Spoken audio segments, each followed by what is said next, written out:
A woman visits her newborn daughter in the morgue to see her for the last time, and when saying goodbye to her, she makes an incredible discovery.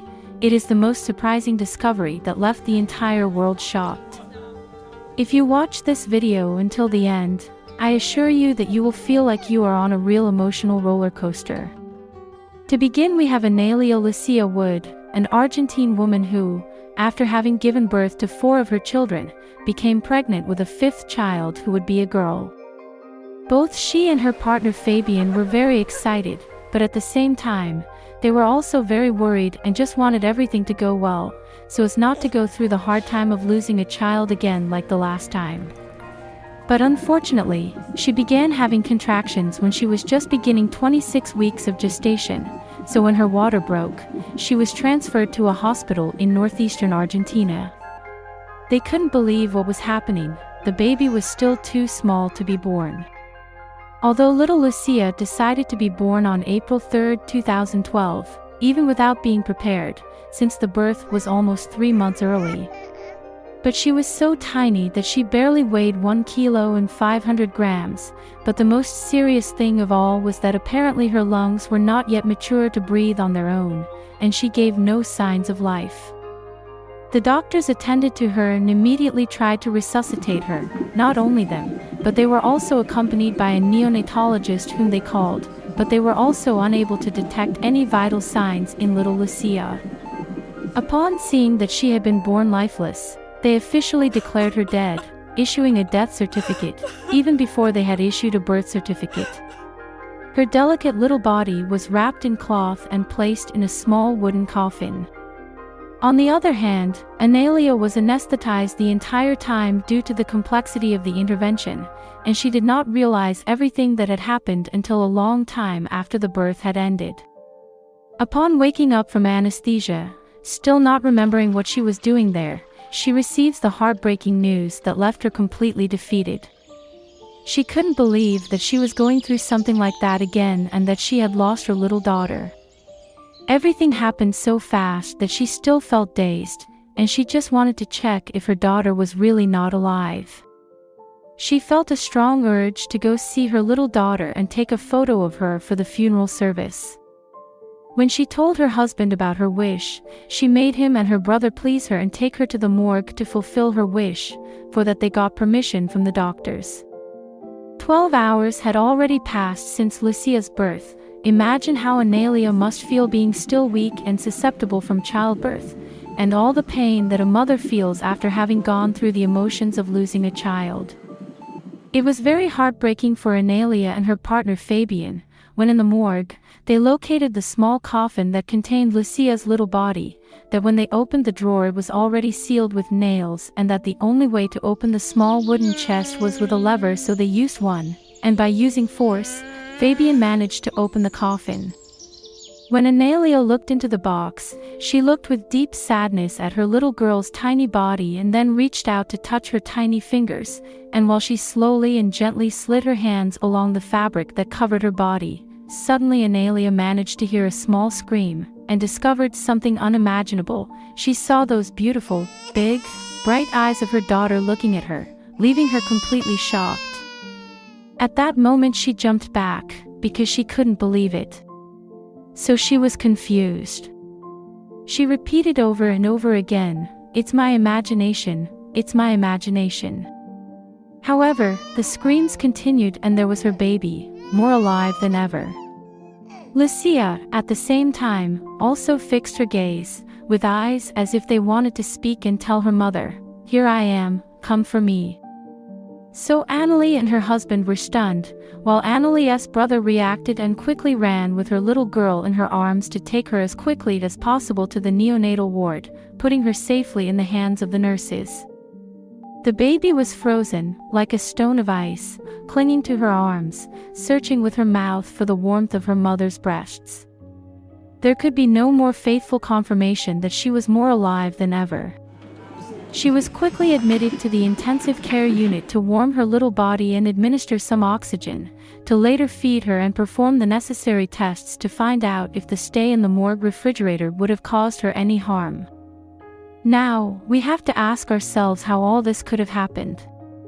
Lucia was undergoing the treatments, while now her parents were more confused than ever, and were trying to overcome the emotional blow of having lost their daughter and immediately realizing that she was not yet gone. Since it was a miracle for them, they decided that they would no longer call her Lucia but Luz Milagros. Even though her father Fabian could not explain what had happened, there is no doubt in his mind that it was a miracle. The doctors also couldn't explain what had happened, how it was possible that the baby was still alive and no one noticed. Therefore, an investigation is opened into the case to see if there is anyone responsible for this big mistake. All the workers involved in the case have been suspended from their jobs until said investigation is concluded. This was announced by the local Undersecretary of Health at a press conference. Meanwhile, the intensive care doctors who care for Luz Milagros decided that she would be transferred by plane to a hospital in Buenos Aires, since there they have a special room for neonates with high-tech equipment.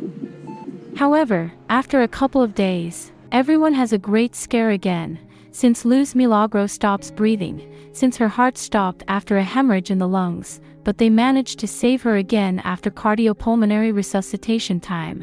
This caused irreversible damage to his brain, with only 10% of his brain still functioning. As for Luz, she spends the next 10 weeks in machines that keep her alive. However, every day she gains more strength and gains more weight, until the day she was able to drink milk from her mother, like a good sign. Unfortunately, her father Fabian could not withstand so much pressure and left Analia alone with her daughter, so Analia had to move on and take care of everything on her own. The day came when little Luz Milagros was ready to have her oxygen taken away and to be transferred to another unit closer to her home, and finally, after so many months of fear and mixed emotions since her peculiar birth, Luz Milagros was already ready. Strong enough to return home with her mother, who was the one who had been with her daughter at all times. When she felt her, she knew that she had a true miracle in her arms when she took her home. However, Luz Milagros was still not completely out of danger, and for the next 14 months she would develop several health complications. Apparently, he also has developmental problems, and it was clear that the fact that he was born 3 months early, and having spent 12 long hours in the cold, in addition to having suffered a cardiac arrest, had not left his little body unscathed. For Analia, even though she surrounded her little Luz Milagros with all her care and a lot of love, it was very hard for her, since she was not a rich woman. After some follow-up tests, they discovered that she suffers from microcephaly and also a delay in the development of her brain, which could be solved with a stem cell transplant, which is a very expensive treatment, and Analia did not have the money to do it, but she thought about alternative of taking Luz Milagros by plane to China to receive treatment. It was there that he started an online campaign to raise funds, even though doctors told him he would not be strong enough for the trip.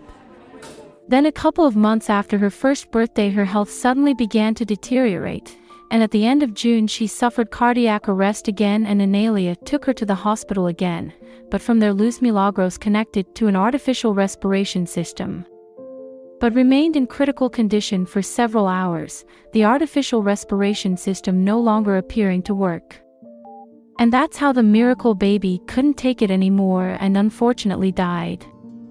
It was a very heartbreaking moment, but this time she was gone for good. As I told you at the beginning, this would be a real emotional roller coaster, and it was. I can't help but imagine how she must have felt to lose her baby for the second time, and not be able to do anything else, since it was final. After Analia shared her loss with the world, she wrote an incredibly moving public farewell letter, which said, "My love, today we are not saying goodbye because we will see each other again." In her letter she also thanked every minute that God had given her to be next to Luz Milagros, and with great pride she assured that in the last year, 2 months and 20 days with her, they have made her the happiest woman on this planet. Analia concludes her letter by saying, "Today my angel is happy, running and laughing as we all want him to be." Surely Luz Milagros had fulfilled a mission on this earth. Once she was approached by a boy telling her that she had thought about ending her life, but once she saw Luz Milagros fight so much, she thought, because I can't do it too. These letters have given goosebumps to many people who have wished Analia a lot of strength in those difficult times.